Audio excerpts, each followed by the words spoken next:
पहले हम लोग लिखेंगे AC and DC source. Topic डालो AC and DC source.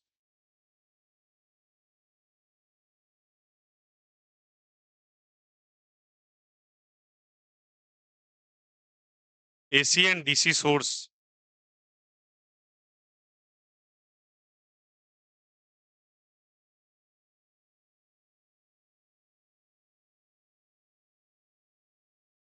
AC and DC source.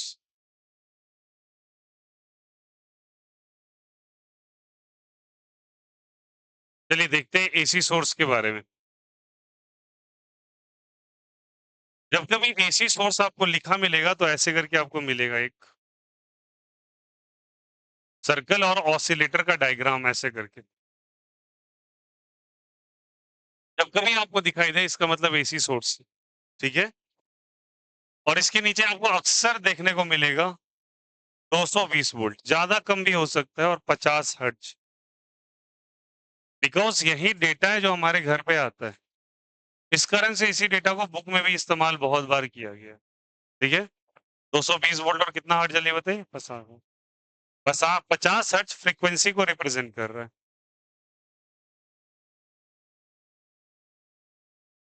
और 220 वोल्ट वोल्टेज को रिप्रेजेंट कर रहा है। ओके। बट हमेशा याद रखिएगा ये जो डेटा है बच्चे, ये आरएमएस का डेटा है। किसका डेटा है बोलो? आरएमएस आपको पढ़ा रखा है। कभी भी ऐसा लिख के आए तो ये आपको अंडरस्टूड कर लेना, ये आरएमएस है। तो वोल्टेज आरएमएस कितना दिया हुआ है बोलो? 220 वोल्ट, ठीक है। आरएमएस को हम लोग लिखेंगे V0/√2, ठीक है। तो V0 बराबर √2 इंटू 220 वोल्ट। √2 इंटू कितना वोल्ट ले लेते हैं? 200। अब √2 का वैल्यू कितना होता है? 1.414, तो 1.4 अप्रॉक्स इंटू 220 वोल्ट। ये डेसिमल डेटा हटाओ, 14 को 22 से मल्टीप्लाई करो, इट्स कम टू बी 28, और ये 28, लगभग 308 वोल्ट।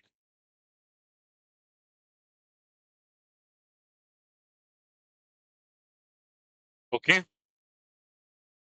तो ये लगभग 308 वोल्ट के अप्रॉक्स वोल्टेज आ जाता है। तो जब कभी आपको ऐसा लिखा मिले तो हमेशा यह याद रखिएगा 220 वोल्ट आपको दिया है, बट वो आरएमएस डेटा दिया हुआ है। और वी नॉट क्या है? V naught is the maximum voltage. कौन सा वोल्टेज जल्दी बोलिए? हमेशा दिमाग में ये बात रखिएगा, पहचानने का ये सबसे बेस्ट तरीका है, ठीक है। तो कभी कंसीडर मत कीजिएगा इसको वी नॉट का डेटा, ये वी आरएमएस का डेटा है हमेशा। और अगर आपको ये एसी सोर्स रहा, अगर आपको डीसी सोर्स दे दिया डायरेक्ट करंट, तो ऐसे आपको बैटरी बना के देगा वो हमेशा। तो अभी तक आप शेल ही बनाते आ रहे हो, और इसमें 220 वोल्ट अगर मेंशन किया तो इसका फ्रीक्वेंसी हमेशा 0 हर्ट्ज का होगा।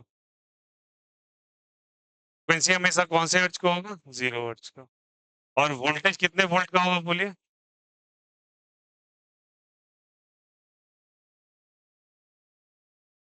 तो वोल्टेज 220 वोल्ट का, और फ्रीक्वेंसी कितने हर्ट्ज का जल्दी बताइए? 0 हर्ट्ज। ये कौन सा सोर्स है जल्दी बताइए? डीसी या एसी सोर्स?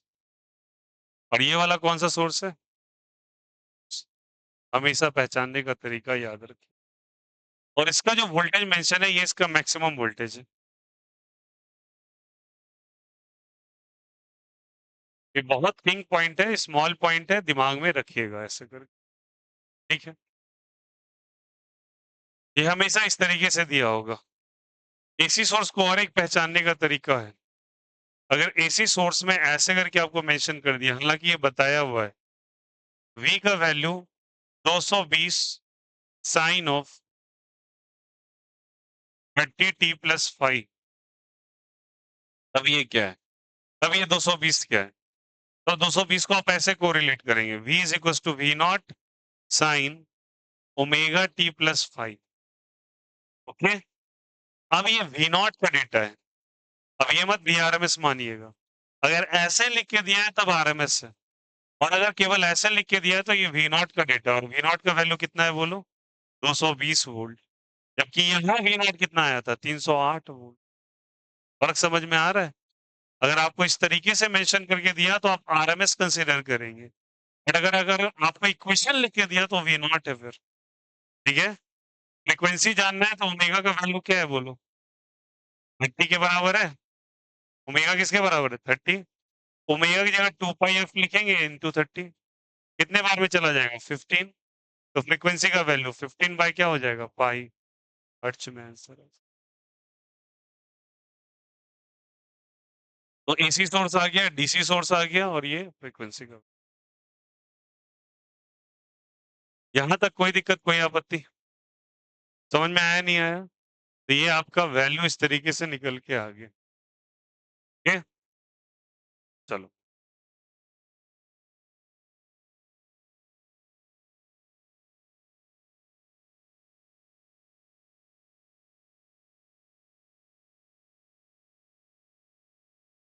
तो चलिए हम लोग डिफरेंट सर्किट्स के बारे में बात करते हैं। तो ये एक थोड़ा सा इंट्रो हुआ कि एसी डीसी सोर्स पहचानते कैसे। अब हम बात करते हैं different circuits of AC.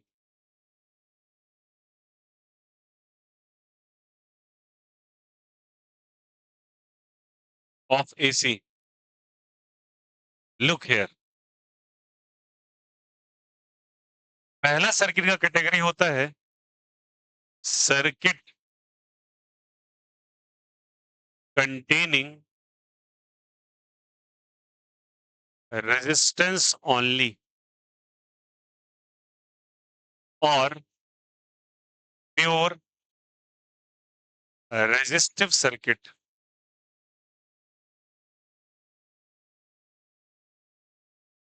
Resistance containing, sorry, circuit containing resistance only और प्योर रेजिस्टिव सर्किट। ये क्या है देखो यार, तो बनाने का तरीका समझेंगे। अगर आपको ऐसे करके जिगजैग लाइंस दे दिया हो और ऐसे करके, और एक ऐसे सोर्सेस बना के दे दिया हो, तो फील करो बात को। जिगजैग लाइंस तो आप देखते आ रहे हो बचपन से। This is the resistance. ये क्या है बोलो? रेजिस्टेंस। और ये कौन सा सोर्स है जल्दी बताओ? एसी सोर्स, अभी समझाया। ठीक है, अब एसी सोर्स में करंट का फ्लो होगा,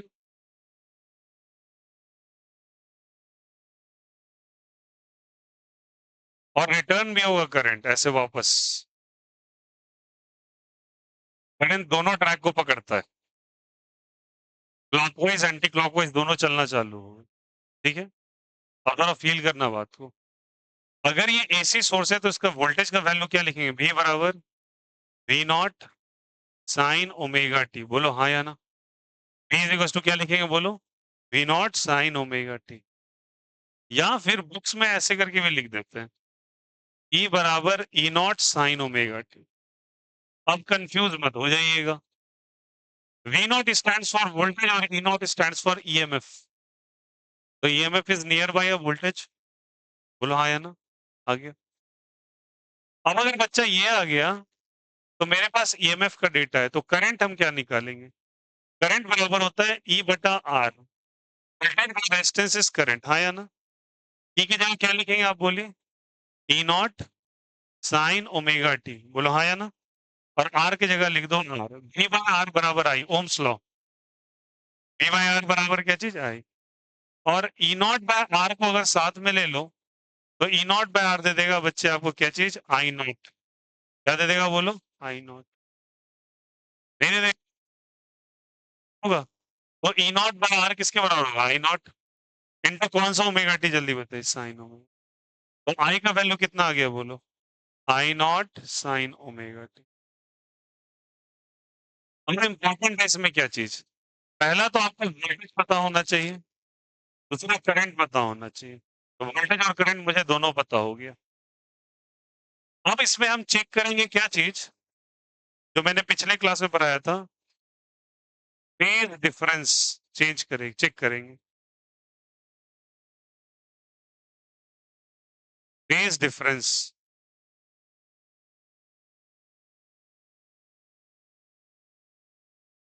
what is phase difference? Phase difference आपको एंगल के बीच का बदलाव देखना है। तो ये रहा ओमेगा टी और ये भी क्या, दोनों के एंगल सेम है। डिफरेंसेस अगर निकालोगे तो ये वैल्यू मान के चलो इसका फाई 1 है और ये वैल्यू एक टाइम के लिए फाई 2 मान लेते हैं। फाई 2 और फाई 1 तो सेम है भैया, दोनों के बीच का डिफरेंस अगर निकालेंगे आप, phi 2 minus phi 1 that is equal to what, जल्दी बताइए, 0। कोई भी डिफरेंसेस नहीं आया, ये डिफरेंस नहीं आया।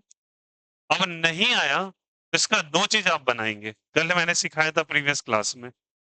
एक बनाएंगे आप इसका ग्राफ और दूसरा बनाएंगे फेजर डायग्राम। ग्राफ और क्या बनाएंगे, फेजर डायग्राम।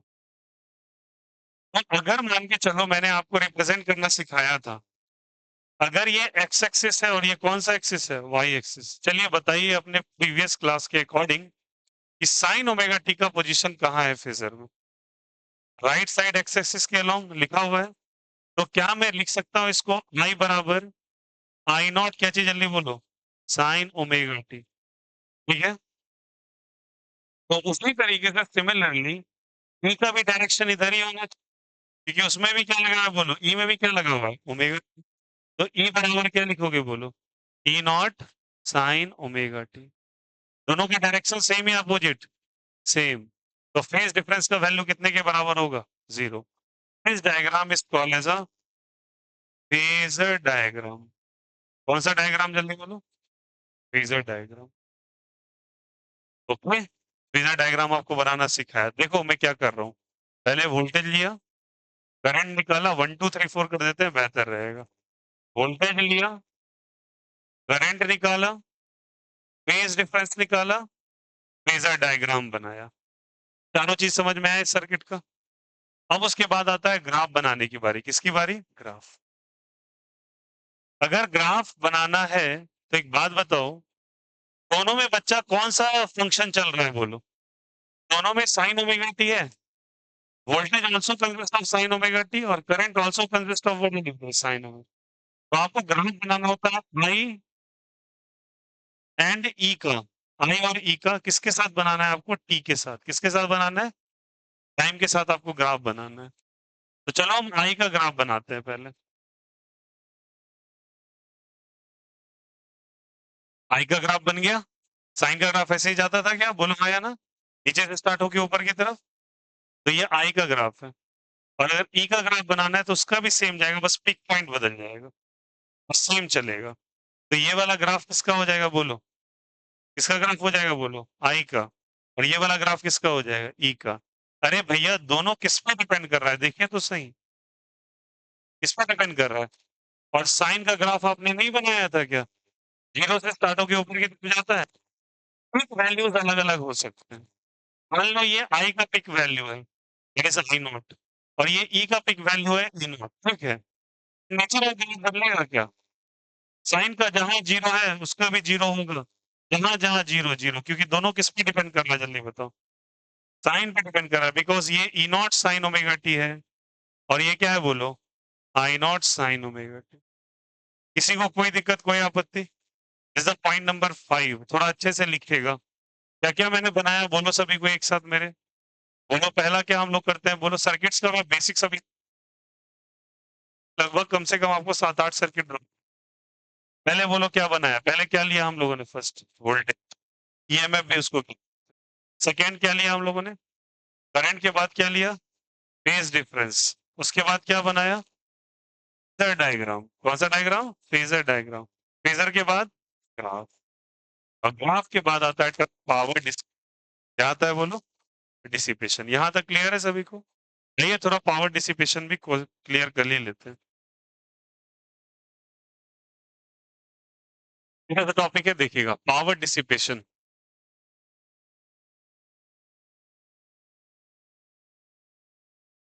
चलिए बताइए, पावर का फॉर्मूला बनाइए। हम लोग एवरेज पावर हमेशा लेते हैं, कौन सा पावर लेते हैं, नहीं तुम सवाल करो कि एवरेज डेटा क्यों ले रहे हो, यार एसी करंट जो है ना, उसका कोई चीज फिक्स नहीं होता। All the thing is continuously varying with the time. अब मुझे एक चीज चाहिए जो स्पेसिफिक है। अब किसी चीज का बहुत सारा अगर डेटा आ गया ना, जैसे एक बैट्समैन ने 5 ओडीआईज में वनडे इंटरनेशनल के अंदर अगर डिफरेंट स्कोर्स बनाए तो मुझे पता करना है कि इस बैट्समैन का क्या कैपेसिटी है स्कोर करने का, तो मैं उस बैट्समैन का एवरेज स्कोर चेक कर लूंगा। जितना एवरेज हाई होगा इससे ये पता चलेगा ये बैट्समैन अच्छा बैटिंग कर रहा है। तो एवरेज का मतलब उसका ओवरऑल निचोड़ निकल के आता है। उसी तरीके से इस सर्किट के अंदर करंट लगातार वेरी करता है। तो उसका अगर आपको पावर निकालना है कितनी ताकतवर करंट है आपकी, तो आपको उसका एवरेज डेटा लेना पड़ेगा। ठीक है? एवरेज लेने के लिए कोई जद्दोजहद वाली बात है नहीं। पावर का फॉर्मूला बोलिए आप सबको ही। I into E, I into V. I की जगह क्या लिखेंगे बोलिए आप? I naught sine omega T, और ई की जगह कोई दिक्कत कोई आपत्ति क्या? अच्छे से सुनिए, देखो एक बार बताता हूँ ना, while you are copying the notes, मेरे वर्ड्स पे आप ध्यान दीजिएगा ना, नोट्स बनाना सबसे आसान हो जाएगा। आप केवल और केवल बोर्ड पे करोगे ना, बोर्ड पे चीजें समझाई जाती है ओनली। आप सुन लो, बहुत इजी है।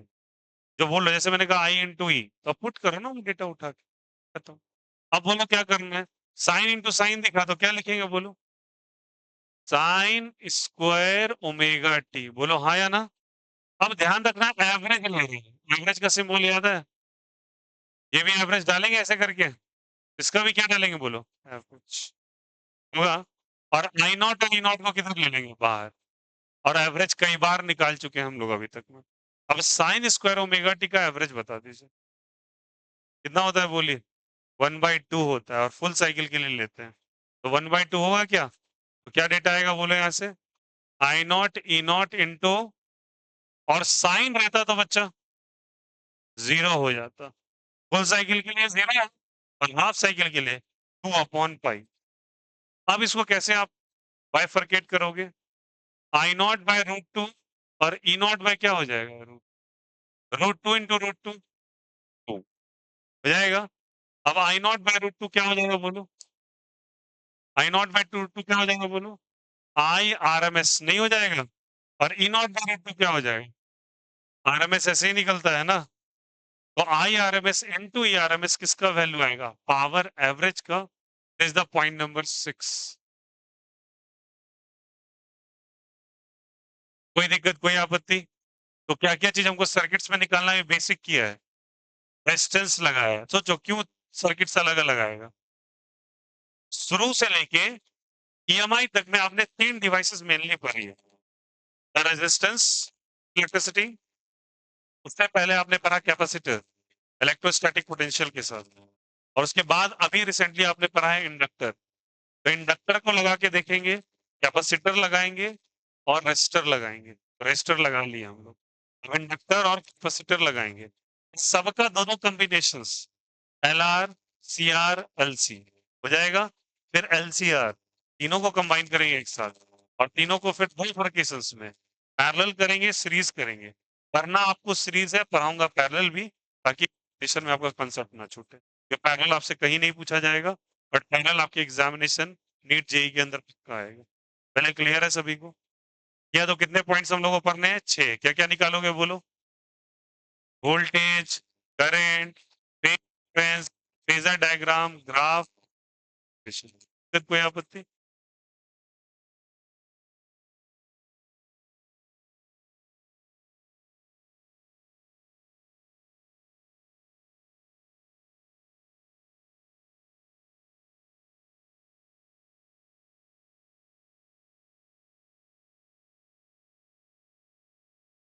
आज कुछ है क्या? इतना गायब क्यों है भाई?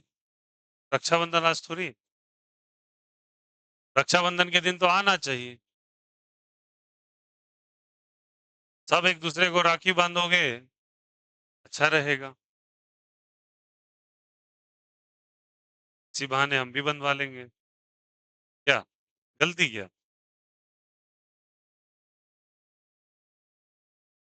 रक्षाबंधन में तो सबको आना चाहिए।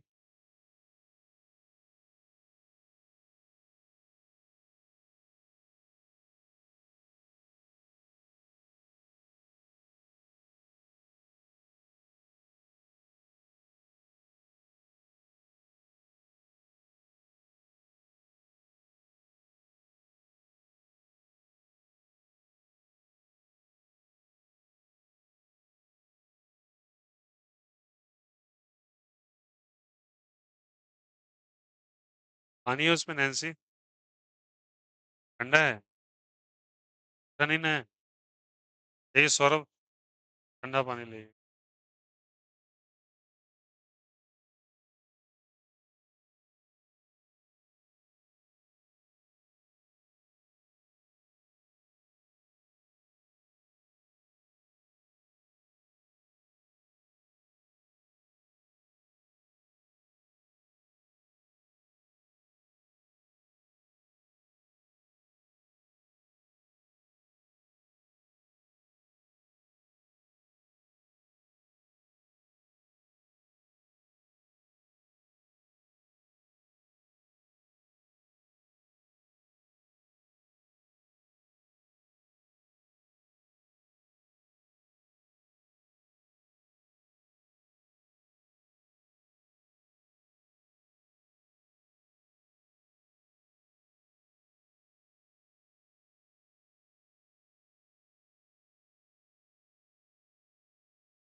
चलिए टॉपिक डालिएगा फिर से।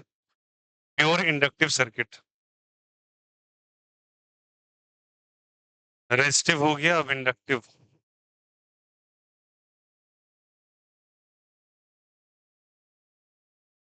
प्योर इंडक्टिव, इंडक्टर से इंडक्टिव।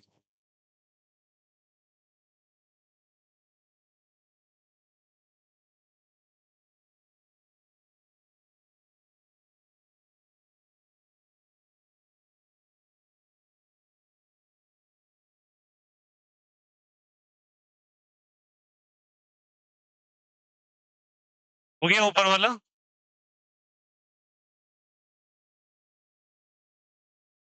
चलिए सिमिलर वे से यहाँ भी चलेंगे जैसे वहां किया था। ओके, चलिए टॉपिक है सेकेंड, प्योर इंडक्टिव सर्किट और सर्किट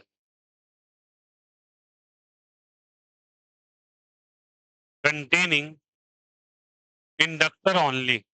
लिखो,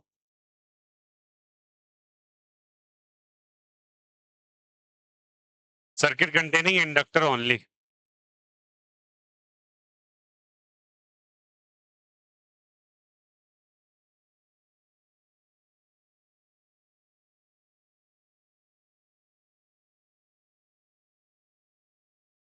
तो बताओ ये कौन सा सोर्स है, जल्दी बताओ। ये इंडक्टर है क्या? इंडक्टर को एल से रिप्रेजेंट करते थे, जैसे से बोलो, एल से। करंट यहां से फ्लो किया, फ्लो किया, फ्लो किया, फिर फ्लो ऐसे। ओके, चलिए बताइएगा वोल्टेज का वैल्यू क्या लिखेंगे आप? वोल्टेज का वैल्यू क्या लिखेगा बोले? E is equal to E naught sine omega T, जो था वही लिखोगे। Is it okay? अब चलिए पुरानी बातें कुछ याद करेंगे। क्या ईएमएफ बराबर L into D I by D T था, हाँ या ना? एल इंटू क्या था बोलो? डी आई। ये आया है इंडक्टर वाले फॉर्मूला से। तो एल इंटू क्या लिखेंगे बोलो? D I by D T. जहां सेल्फ इंडक्शन पर आया वहां पे मिल जाएगा आपको। Is equal to E naught और क्या लिखा है बोलो? Sine omega. Agreed? Cross multiply, L was the coefficient of self induction, cross multiply, तो डी आई बराबर क्या लिखेंगे बोलिए? ई नॉट और एल किधर चला जाएगा? नीचे। साइन ओमेगा टी इंटू क्या हो जाएगा? D T. अग्रीड? अब दोनों साइड इंटीग्रेशन। देखो पहला स्टेप मेरा क्या था? वोल्टेज निकालना। तो पहला स्टेप मेरा क्लियर हो गया। सेकेंड स्टेप क्या है? करंट। अब डी टी के साथ लगा हुआ है, साइन के साथ ही टी, ये दोनों कांस्टेंट। इंटीग्रेशन आई हो जाएगा इसका। ई नॉट बाय क्या आ जाएगा? एल। साइन का होता है बच्चे माइनस कॉस ओमेगा टी, होता है ना? प्लस सी ऐड करेंगे। क्यों सी ऐड करेंगे? क्योंकि इनडेफिनेट में सी ऐड होता है। ऐड कर दिया। अब सुनिएगा, जब टी का वैल्यू आप जीरो रखिएगा तो आई का वैल्यू भी जीरो आ जाएगा। क्या बोला, जल्दी बोलो? जब टी जीरो रखोगे तो आई जीरो आ जाएगा। क्यों जीरो आ जाएगा बच्चा? क्योंकि इनिशियली करंट नहीं होगा। करंट इसमें ग्रो करता है, याद करो, ग्रोथ ऑफ करंट का गेम है। तो करंट जीरो टू मैक्सिमम होता है। तो इस कारण बस सी का वैल्यू, करंट का वैल्यू, सी का वैल्यू जीरो के बराबर होता है। सी का वैल्यू किसके बराबर होता है? तो कांस्टेंट यहाँ पे जीरो होता है। ऐसा क्यों लिखेंगे? Because T is equal to zero पे आई का वैल्यू कितना होता है? जीरो। फिलहाल इस मैथमेटिक्स पे आपको जाना नहीं, बट याद रखिए कांस्टेंट यहाँ क्या है? जीरो। अगर कांस्टेंट जीरो है तो क्या आ जाएगी बोलिए सब कोई? आई इज इक्वल टू क्या है बोलिए? ई नॉट बाय एल, माइनस और plus. E naught by L, और यहाँ पे क्या है बोलिए? Minus cos omega T. Constant का वैल्यू तुमने क्या रख दिया? जीरो। अब थोड़ी सी मैथमेटिक्स अप्लाई करेंगे। क्या हो जाएगा?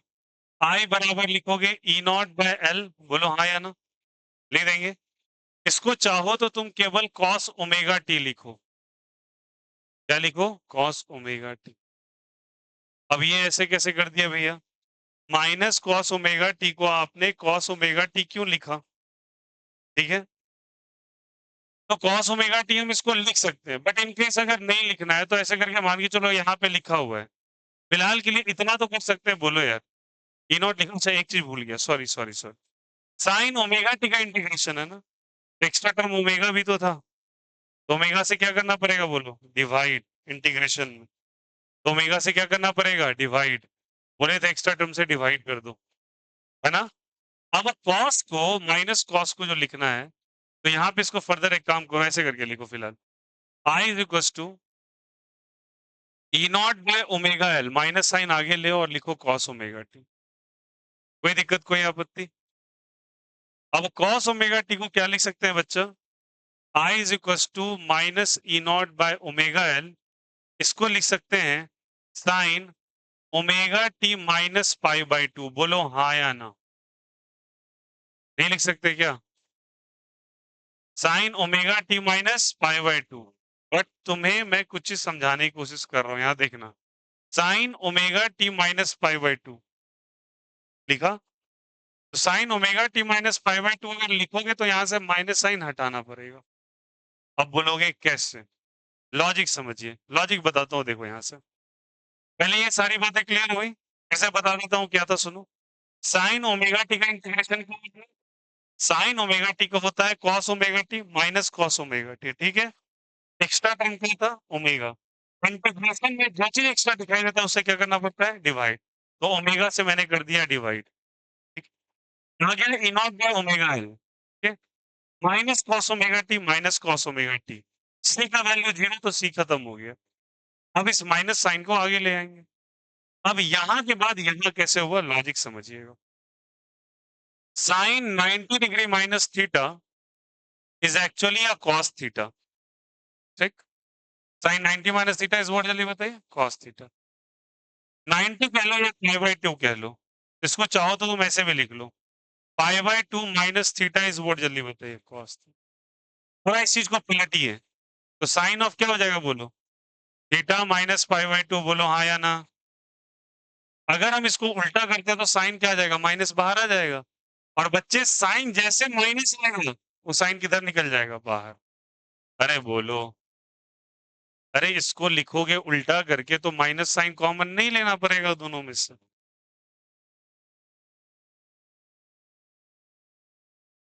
देखो यार, इसी में बोलते हो स्टेप्स ज्यादा लगता है, थोड़ा दिमाग लगाओ।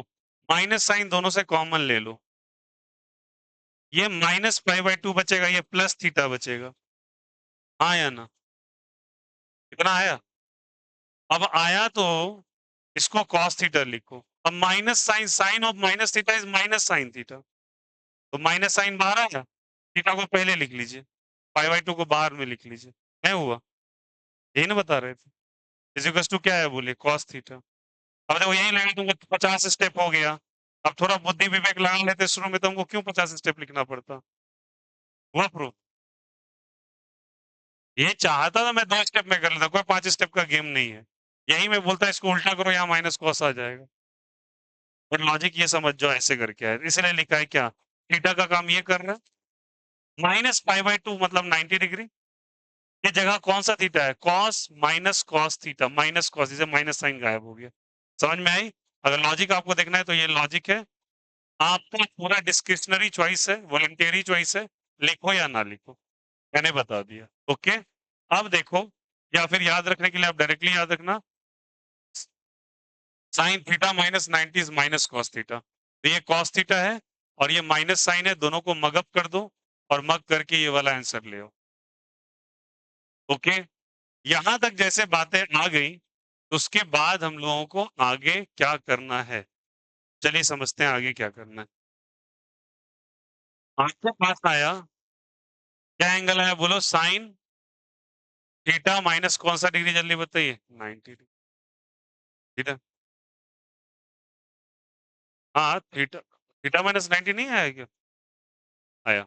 चलो देखो, तो फर्दर ध्यान रखना इसको, आई इज इक्वल टू आई, इसकी जगह आप लिखो आई नॉट, क्या लिखो इसकी जगह, आई नॉट। तो आई बराबर क्या है बोलो सब कोई, आई नॉट। साइन ऑफ क्या लिखोगे बोलो, omega T minus pi by 2। अब कल वाला कॉन्सेप्ट इस्तेमाल करना। अब बताओ आई नॉट की जगह क्या है बोलो, आई नॉट की जगह क्या है पहले ये बोलो, E not by omega L, बोलो हाँ या ना। ई नॉट बाई क्या चीज, ओमेगा एल। थोड़ा रिलेट करना तो, आई नॉट बराबर जो होता है बच्चे, वो ई नॉट बाय क्या होता है, R. R stands for what, जल्दी बताए, रेजिस्टेंस। रेजिस्टेंस को यहाँ पे हम लोग रिप्रेजेंट करते हैं एक्सएल से, क्या चीज है बोलो, और एक्सएल कह सकते हैं उसको, ठीक है। और XL is called as a resistance due to inductor. Due to what, जल्दी बताइए, इंडक्टर। इंडक्टर के द्वारा रेजिस्टेंस है, और उसका वैल्यू कितना निकल के आया बोलो, एक्सएल का वैल्यू कितना निकल के आया, ओमेगा है। एक्सएल का वैल्यू कितना निकल के आया बोलो, ओमेगा आया। एक्सएल ओमेगा एल आया है, तो ओमेगा को फर्दर क्या लिखते हैं बोलो, 2 पाई एफ और एल, बोलो हाँ या ना। ओमेगा की जगह क्या लिख सकते हैं बोलो, 2 पाई एफ। कोई दिक्कत, कोई आपत्ति? तो सारे बच्चे गौर करेंगे, मैंने यहाँ पे निकाला वोल्टेज, तो पहला काम मेरा हो गया, ठीक है। फिर मैंने निकाला करंट, दूसरा काम भी हो गया मेरे। तो सेकेंड आपका हो गया, करंट भी आ गया, और दूसरा क्या आ गया, पहला जल्दी बोलो, वोल्टेज भी आ गया दोनों। तो वोल्टेज आ गया, सॉरी करंट आ गया, और क्या आ गया, वोल्टेज। उसके बाद कुछ एक्स्ट्रा चीज हो रहा है, उसमें से एक करना है एक्सेल, जिसको कहते हैं रेजिस्टेंस ड्यू टू व्हाट, जल्दी बताइए, इंडक्टर। और इसको दूसरे शब्दों में देखोगे लिखा मिलेगा, इंडक्टिव रिएक्टेंस। क्या लिखा मिलेगा बोलो सबकी, रिएक्टेंस। ये रेजिस्टेंस नहीं है एक्चुअली, और अगर ये रेजिस्टेंस है तो इसका ऐसा यूनिट क्या होना चाहिए बोलो, ओम। क्या होना चाहिए बोलिए, ओम। तो इसका ऐसा यूनिट भी ओम होता है। ऐसा यूनिट क्या होता है बोलो, ओम। और एक्सेल का वैल्यू 2 पाई क्या आ गया, एफएल। अब बताओ एक्सेल और एल का क्या रिलेशन है, डायरेक्टली या इनवर्सली।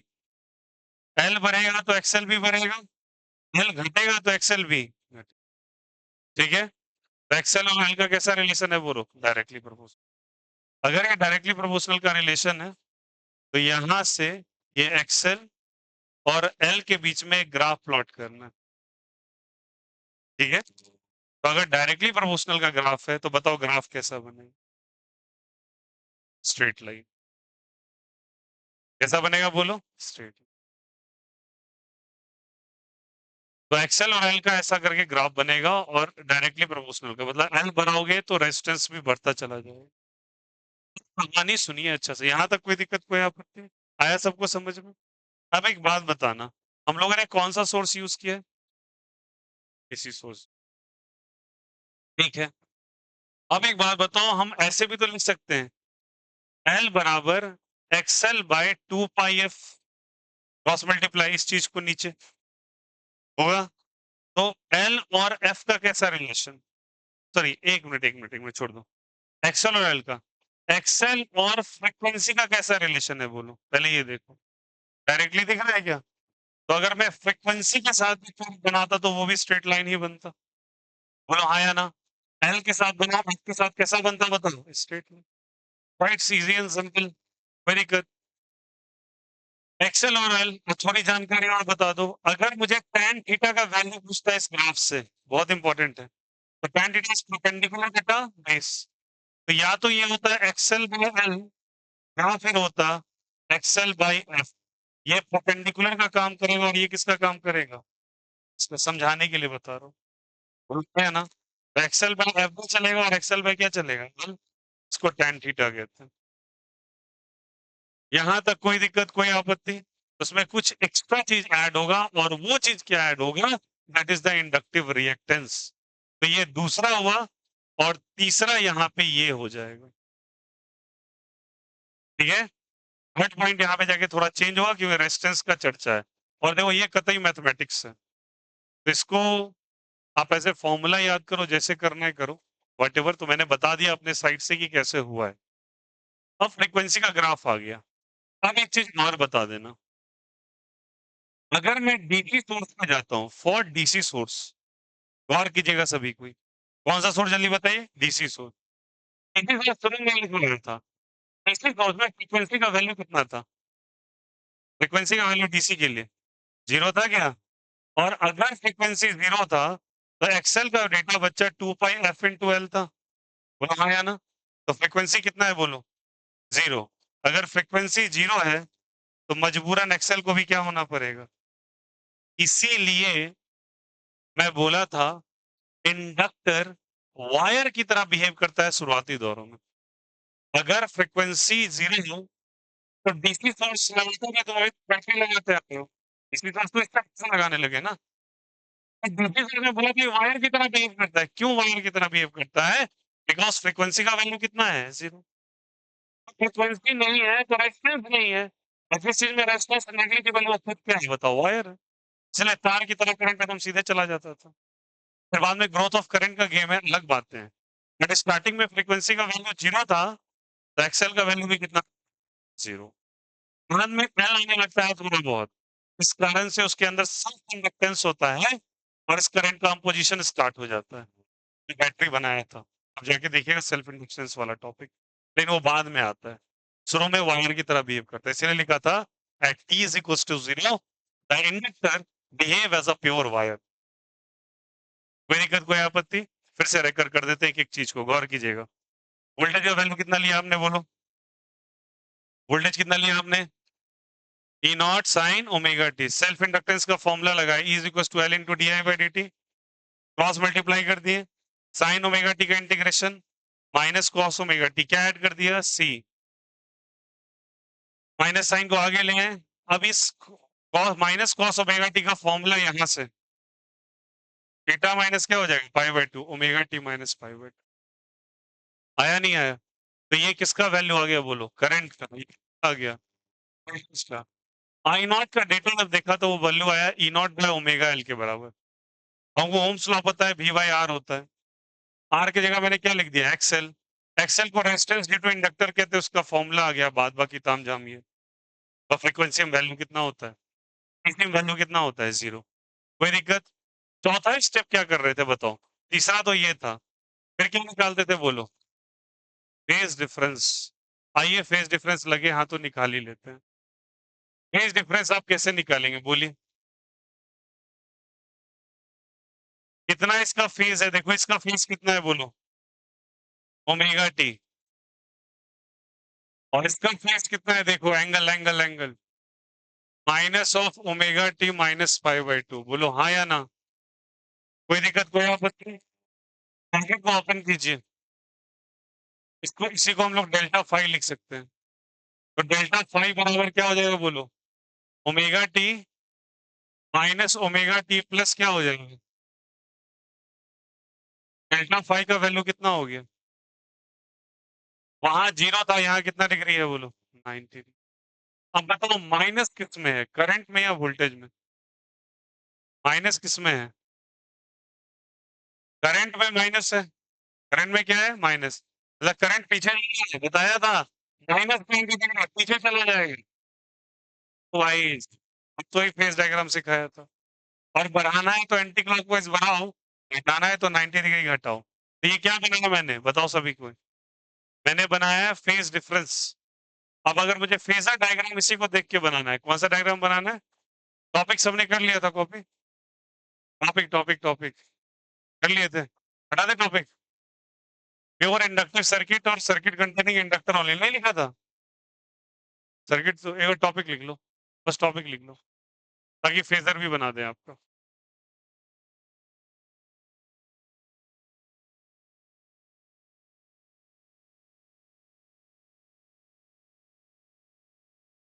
प्योर इंडक्टिव सर्किट और सर्किट कंटेनिंग इंडक्टर ओनली। हटाएं। अब जैसे इसको हटाओगे मैं फेजर डायग्राम बना रहा हूं। लुक हियर, सारा बच्चा देखोगे, ये एक्स एक्सिस, ये वाई एक्सिस, जैसा बताया था वैसा लिखना। ई का वैल्यू क्या है बोलो?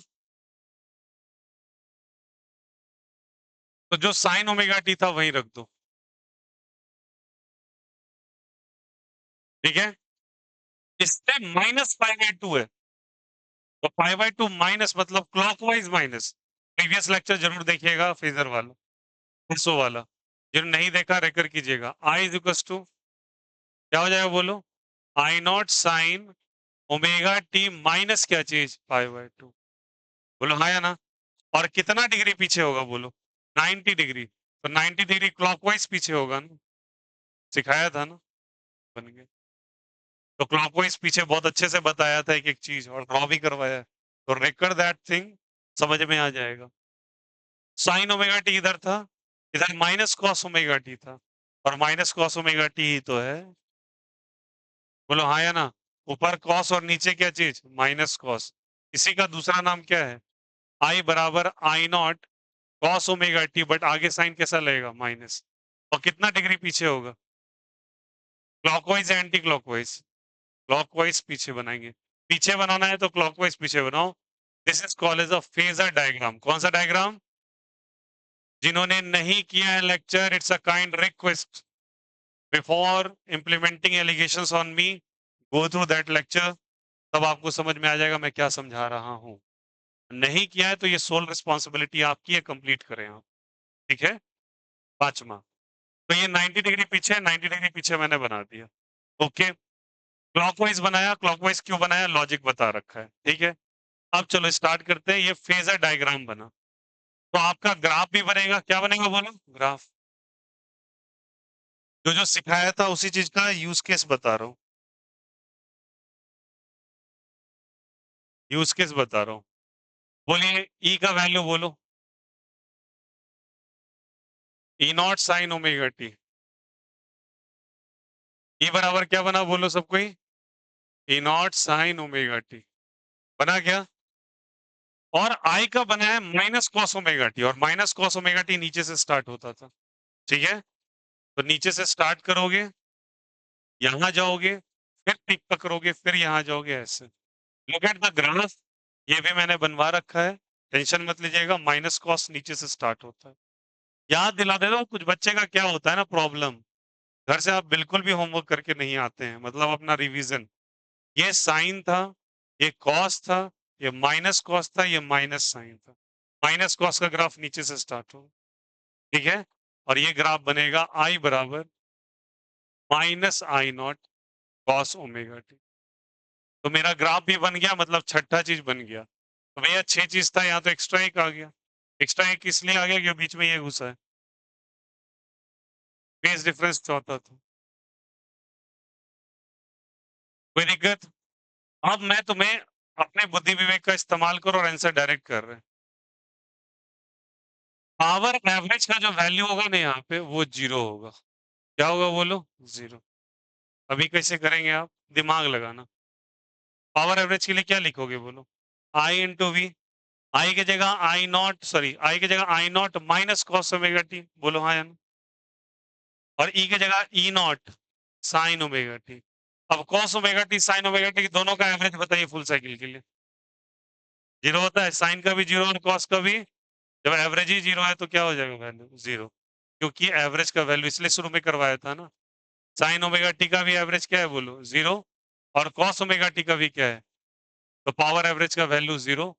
सातों की सातों चीजें यहाँ पे क्लियर हो गई। उम्मीद था सबको समझ में आया हो एक एक चीज। क्लियर है यहाँ से? ध्यान रखिएगा, क्या क्या निकालना है। The current, the voltage, the current, यहाँ पे रेजिस्टेंस भी आ जाता है। रेजिस्टेंस पिछले बार नहीं आया था।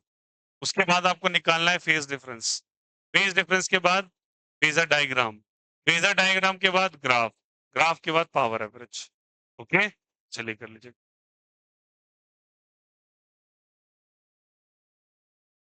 आराम से कॉपी कीजिए, हेक्टिक मत कीजिएगा। स्मूथली और इजिली कॉपी कीजिए।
ये कॉपी बताओ इसमें आगे कौन है, वोल्टेज या करंट?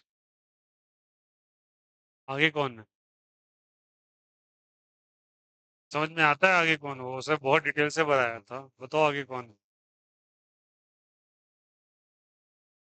वोल्टेज आगे या करंट आगे?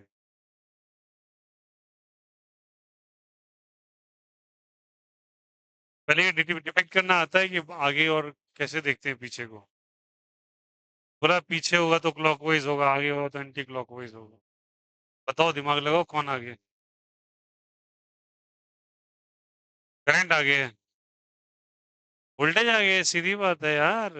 अरे आगे ये क्लॉकवाइज एंटी क्लॉकवाइज, सालों कितना डिटेल तो बताया था उस दिन, समझाया था ना। जो पीछे होगा उसको कैसे पीछे करेंगे? क्लॉकवाइज। तो बढ़ेगा तो इससे चलोगे तो एंटी क्लॉकवाइज नहीं हुआ यहाँ तक, ऐसे गए तो कैसे गए? तो करंट में माइनस तो लिखा है यहाँ, देखो ना, कंपेयर करो एंगल भी, ओमेगा 2 में माइनस कर रहे हैं 90 डिग्री, पीछे नहीं हुआ क्या? लिखो ये पॉइंट को स्टार करके, पूरा ना पढ़ा करो डिटेल से यार, तुम लोग आ जाते हो मुंह उठा के गाय बकरी भैंस की तरह।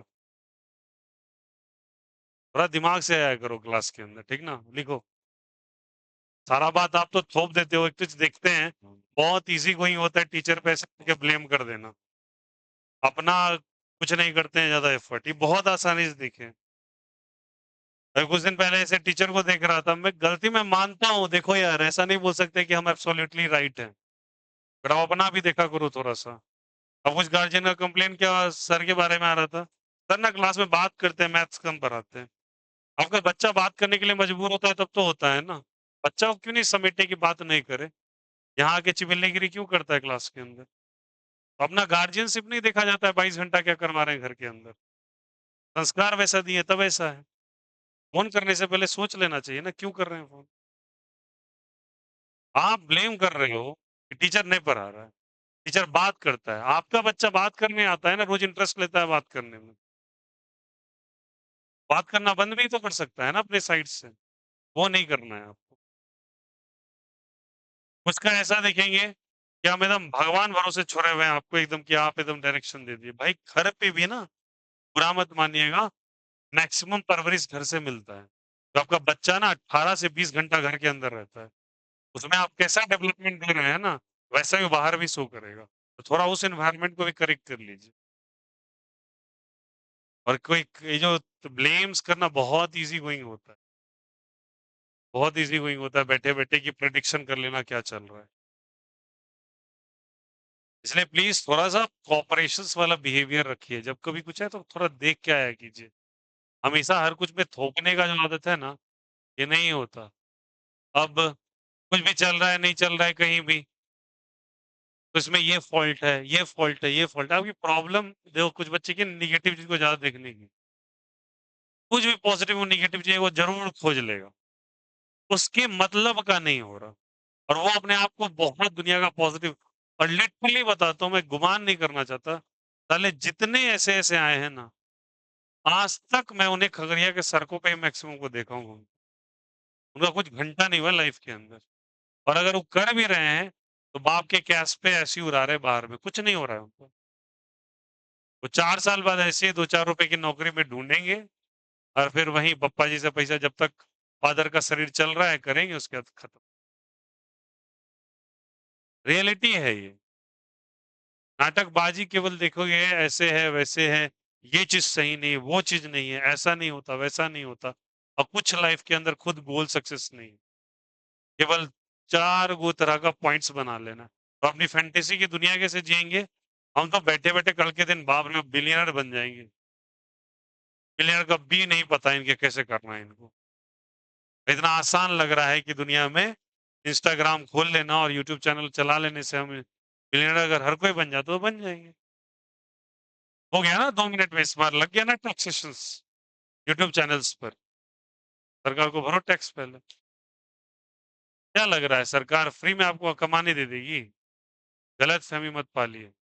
गवर्नमेंट का रूल है, अंबानी के आगे भी ना बीएसएनएल खोल दिया गया। तो आप कौन से गली में हैं? जियो ज़्यादा उड़ान भरा था ना, तो बीएसएनएल का सिम इसलिए लॉन्च किया गया। पॉलिटिशियंस हर हाल में चाहता है कि उसके कंट्रोल में सब कुछ हो। अंबानी इतना ना पैसा कमा ले, कल के दिन में पूरा सरकार ही थाम ले। तो मोदी जी का दोस्ती सही है, बट मोदी जी कभी नहीं चाहेंगे अंबानी जी यहाँ तक पहुँच जाएँ उनसे। तो हमेशा दबा के ही रखेगा वो। इसी ने एकदम पैरेलल में डाला बीएसएनएल।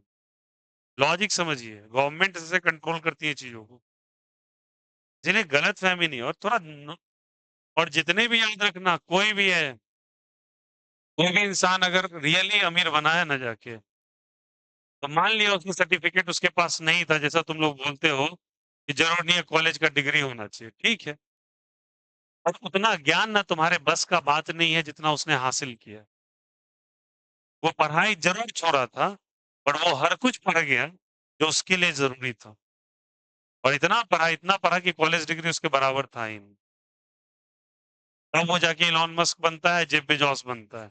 ऐसे ने प्रोकाटी में कॉलेज छोड़ दिए और कौसी कॉलेज छोड़ने से कौन-सा तुम्हारा बिज़नेस एम्पायर खड़ा हो जाएगा? हमको तो समझ में नहीं आता है। फिजूल की बात है।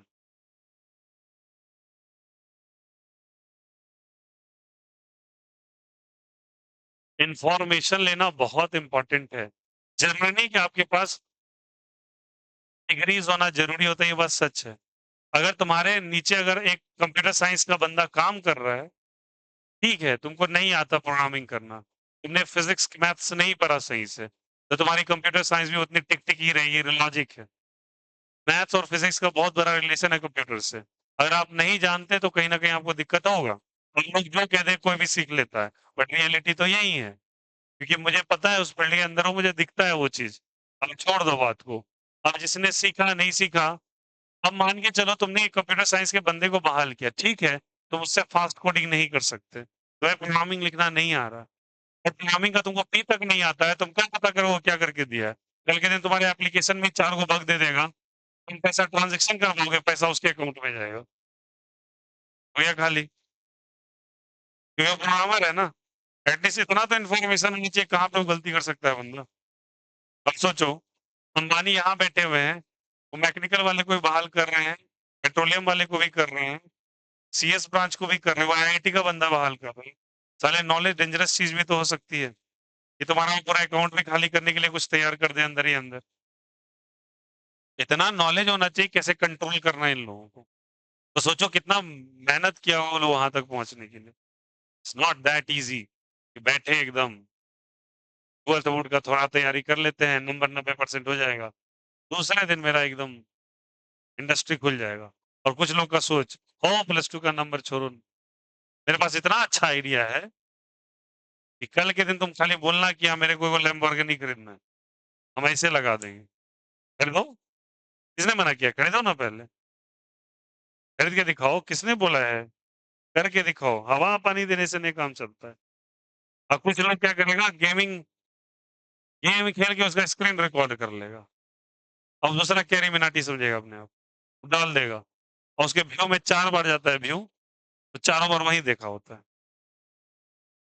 मैंने देखा होता है, पीछे वो म्यूज़िक लगा देगा, जाके कोई भी एडिटिंग ऐप से लगा देगा, बोलेगा गेमर बन गया, गेमर बन गया, गेमर। हाँ, सर्च कीजिए जाके, कि इस गेमिंग इंडस्ट्री के पीछे जो बंदा गेमर बना है ना, कितने लोगों को सैलरी दे रहा है अपने नीचे। तो कैरी मिनाटी 20 लोगों को बहाल करके रखा हुआ है। है आपकी कैपेसिटी? 20 लोगों की सैलरी निकालिए, थोड़ा 25,000 से मल्टीप्लाई करके 5 लाख महीने का। निकालिए, कहाँ चल गया आप सारा सोच? हो गया? Flash up. पहले वो देखिए ना, आपको क्या लगता है पूरी की पूरी जो वो इतनी गेमिंग इंडस्ट्री इतनी फ्लुएंटली चलते रहती है, थोड़ा स्टूडियो देख लेना जाके वैसे बंदों का। आगे 5 लोग वर्क करते रहते हैं, लाइव स्ट्रीम्स में, और वो बंदा ग्रीन स्क्रीन के आगे खेलता रहता है, गाली-गलौज करता रहता है। उसी गाली-गलौज को ही पिक किया जाता है। आपकी तरह बैठ के नहीं 20,000 का फ़ोन ले लिए बस, दूसरा कैरी मिनाटी। ऐसे नहीं होता भई। Business is not about that easy cases. आप पॉडकास्ट देखते हो, क्या लगता है? सोचो ना तुम 20 बंदों की नॉर्मल सैलरी निकालो ना, 25 जारी मान लिया, बहुत कम बता रहा हूँ। 5 लाख महीने का एक्सपेंसेस है तुम्हारा केवल। इलेक्ट्रॉनिक गुड्स अलग छोड़ दीजिए, कहाँ से लाएँगे? 12 पंचे 60 लाख साल का, फ्री में आ जाएगा। थोड़ा बजट निकाल के देखिए ना बेटा, 2 साल में करोड़ों में एंटर करेंगे आप। तो डरा नहीं रहा हूँ, फैक्ट्स बता रहा हूँ। सीखिए पहले, इम्प्लीमेंट करने से पहले। नहीं तो आजकल ठेला वाला भी अपने आप को स्टार्टअप बता रहा है। चाय वाला बोलता है हम एंटरप्रेन्योर हैं, स्पेलिंग लिखवा लो वो नहीं आ रहा है, एंटरप्रेन्योर बनने चला वो। पहले एंटरप्रेन्योर मैं भी गलत ही बोल रहा है, एंटरप्रेन्योर होता है, एंटरप्रेन्योर नाम की कोई शब्द ही नहीं है। लिखाता है एंटर ज़रूर है। द थिंग इज़ दैट ना अब डॉली छपरी वाले लोगों के क्या है डॉली वाला डॉली वो बन गया है लोग का आइडियल। अब उसी को लोग फॉलो कर रहे हैं। वो दुबई चल गया, ऊँट के साथ घूम लिया, 2-3 को फोटो खिंचा लिया। लोग पागल है। दुबई जाना कौन-सा बड़ा बात है? 35-40 हज़ार रुपए का खर्च है बस। फोटो खिंचा के चला आएगा बुर्ज खलीफा के नीचे, उससे अमीर बन जाइएगा। गलतफ़हमी पालिए पालिए मत। खगड़िया से भी तुमको 10 मज़दूर ऐसा दिखा देंगे दुबई में खट रहा है। खगड़िया से दिखा देंगे। आपको नहीं लगता ना सबसे ज़्यादा बोलते हैं, मैं देखो किसी कॉम वाइज़ नहीं कर रहा है, यहाँ पे अगर कोई बच्चा हो नदर वे से मत लेना। मोहम्मडन समाज के ज़्यादातर लोग जाके वर्क करते हैं वहाँ पर, मज़दूरी करते हैं, जिनके पास पैसे नहीं होती। आप मारड़ चल जाइए, रसोग चल जाइए जहाँ पे मियाँ का मूव है, वहाँ पे चल जाइए, वहाँ से भेजे जाते हैं। वहाँ मज़दूरी करने के लिए, जयप्रकाश नगर, जाइए आप हमको बता देंगे वो। कई लोग दुबई में खट रहा है जाके। क्या लग रहा है दुबई में वो शेख बन गया है क्या? एगो रूम होता है उसमें 6 गो सुतता है ऐसे-ऐसे करके। हो सकता है उसके ऊँट को चारा देता हो किसी शेख के। ऊँट को 3 टाइम खाना खिलाने का उसको पैसा मिल रहा हो। आप दुबई में जाके टेक्निकल गुरुजी बन जाइएगा। टेक्निकल गुरुजी के पास ना डिग्री है भैया बीआईटी बिट्स पिलानी का। आप पहले पता कीजिए थोड़ा-सा। बिट्स पिलानी इलेक्ट्रॉनिक्स ब्रांच से पास आउट बंदा है, सीएस ब्रांच से। Bits Pilani top notch branch है पूरे इंडिया का। मैंने वो पेपर लिखा है। पता है कैसा होता है। पिलानी राजस्थान में एक जगह है और बिरला इंस्टीट्यूट ऑफ टेक्नोलॉजी सबसे बड़ा प्राइवेट इंस्टीट्यूट है पूरे इंडिया का। वहाँ से बंदा पास आउट है। 2 का दिमाग पीछे फ्यूचर पढ़ लिए मोबाइल का। आओगे मोबाइल वही बकैती कर रहे हैं आके। चारों का यूट्यूब चैनल से चुरा लिए और आपको नॉलेज हो जाएगा।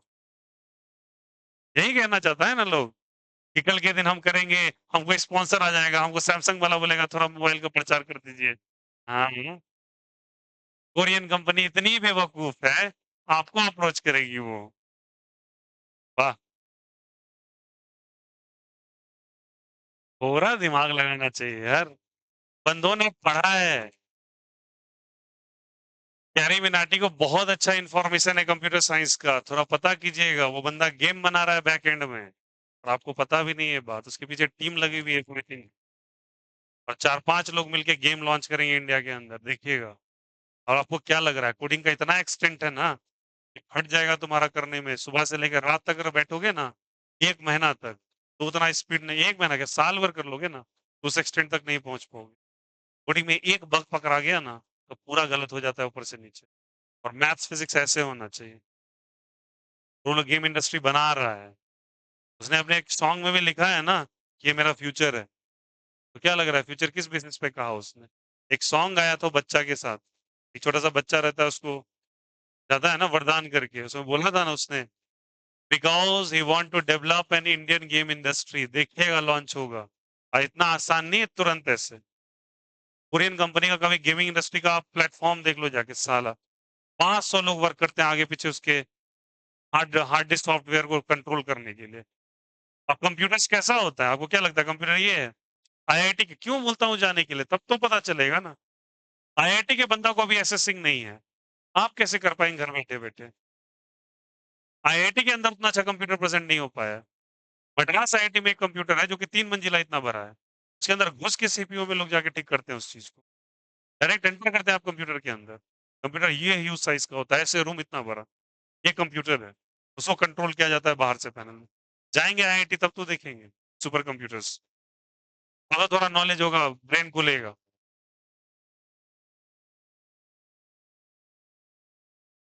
खाली फायर फ्री फायर खेल के बहुत नॉलेज हो गया, बहुत नॉलेज अद्दू का बंदूक तुम्हारा गायब कर दिया जाए, तुम गए काम से फिर। हो गया और सारा गेम खत्म। वही तो केस है ना कि अगर इस बंदूक को मॉडिफाई करके कुछ नया लाया जाए और चेंज करे तब गेम को जीत के दिखाइए आप। वहाँ कोडिंग होगा, वहाँ इंडस्ट्री वहाँ एनिमेशंस होगा। क्यों नहीं? एनिमेशंस बोरिंग लगेगा, ग्राफिक डिजाइनिंग बोरिंग लगेगी। तुमको रोबोट्स कितना अच्छा लगता है वहाँ के एनिमेटेड राइट कैरेक्टर्स को देख के कितना सुंदर लगता है। बाल ऐसे-ऐसे रहेगा, बॉडी-सॉडी लड़की भी अच्छी-अच्छी रहेगी उसके अंदर। कैसे बना देते हैं आप? पहले उन कैरेक्टर्स को ड्रॉ किया जाता है, प्रोग्रामिंग से सेट करके उनको दोहराया जाता है, बहुत टिपिकल टास्क है। ऐसे थोड़ी है कि आपका गेम चल रहा है खट, खट, खट, खट इतना फ्लुएंटली और जो उसके हार्ड डिस्क पे जोर पड़ रहा है, वो भी सीखना पड़ेगा ना आपको। बहुत चीज़ें हैं बच्चा, नॉट एन ईज़ी थिंग। आप जितने मज़े में खेल लेते हो ना, गेमिंग कंपनी उतनी परेशान होती है उसके पीछे। अब देखते हो कभी भी अभी जो क्लिप्स आ रहा है, अभी जैसे एडिटिंग क्लिप है एक बिल गेट्स का वो जो किया, एक्टिंग किया वो चाय वाला, डॉली टपरी वाला। तो उसके साथ जो बंदा कोलैब किया था, वो बोला कि एक्टिंग क्या होता है? हो हम किसी को देखते हैं और फिर क्या नाम है, उसी की तरह करने लगते हैं। जैसे मान के चलो मैं देख तुम मुझे ऑब्ज़र्व कर रहे हो और तुम मेरे तरह बिहेव करने लगो। तुम सोचो वो एक्टिंग हो गया। ना, महीनों 2 महीने उस इंसान के पीछे लग के उसकी एक-एक बिहेवियर को निकाला जाता है, नोट डाउन किया जाता है। उसके अलग कैरेक्टरिस्टिक्स हैं। तब जाके वो निकल के आता है वैसा बंदा। और जो तुम देखते हो ना जो वेशभूषा बदलता है, कम से कम 10 से 12 घंटा वो मेकअप में जाता है लोग का। आप 12 घंटा मेकअप रूम में बैठ के दिखाइए थोड़ा। 12 घंटा बैठ के दिखाइए ना, इतना तो दुल्हन नहीं तैयार होती है हम लोग के यहाँ। 2 घंटा वो तैयार होके जयमाला कर लेती है। साला, दुल्हन को इतना पेशेंस नहीं, लड़का वो कहाँ से आ गया?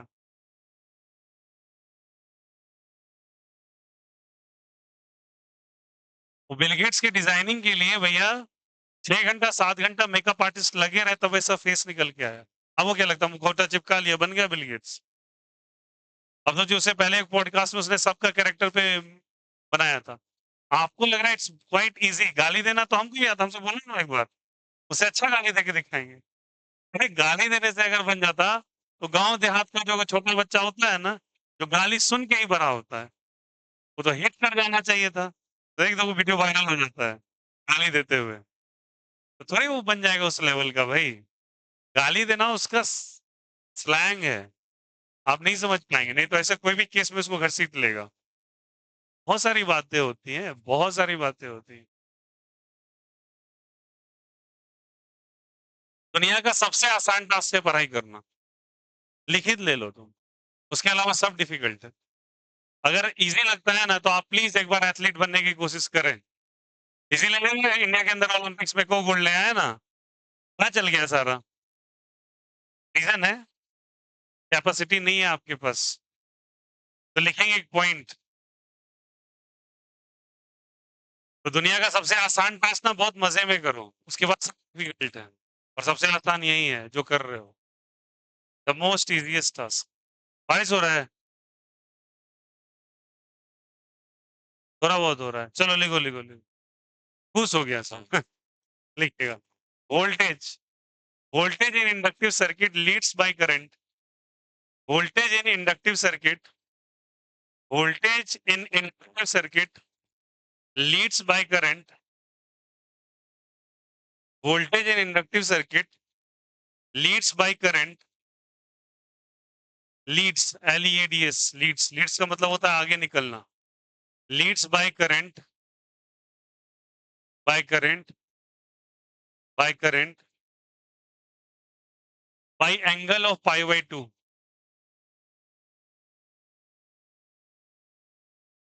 By angle of pi by 2. By angle of pi by 2. इसका मतलब हुआ वोल्टेज करंट से 90 डिग्री आगे है। क्या लिखा है बोलो? वोल्टेज करंट से कितना डिग्री